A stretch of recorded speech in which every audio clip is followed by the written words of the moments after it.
In this video, we'll look at question 54 from the 2017 exam.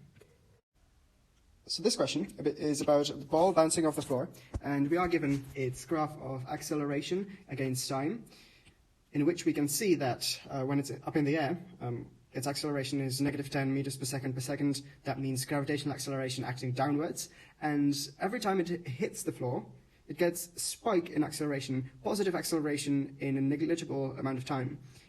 And we will focus on the first bounce, and we are supposed to find the speed at which it rebounds and the maximum height it reaches.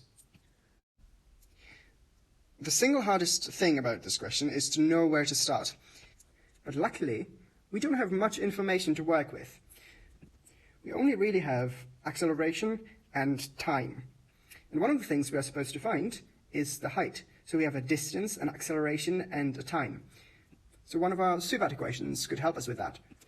If we focus on the part of the trajectory from the top to when it hits the ground for the second time, that's a particle which starts at a rest, because locally here the speed is 0, then travels a height distance h in 0.4 seconds. We can read off the graph that it's 0.4 seconds, half the time between the two hits, and it does so under acceleration negative 10.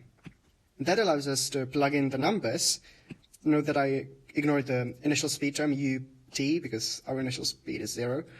And that gives us a height of 0.8 meters. So as you can see, the trick was to focus on this part of the trajectory, on the fall from rest at the top to the second hit. Now that we have the height, to find the speed after the first bounce, the speed needed to reach that height is going to be much easier.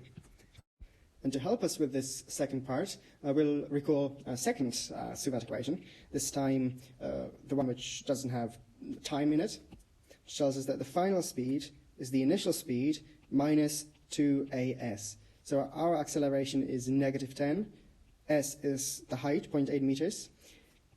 The initial speed, u, is what we want to find, the speed at the bottom before it takes off for the next bounce. And the final speed, that means the speed at the top, because we are considering this part of the trajectory now, that speed here, again, is 0. So rearranging for u in terms of the variables which we have, the height, namely, we can now plug in the numbers 10 and 0.8.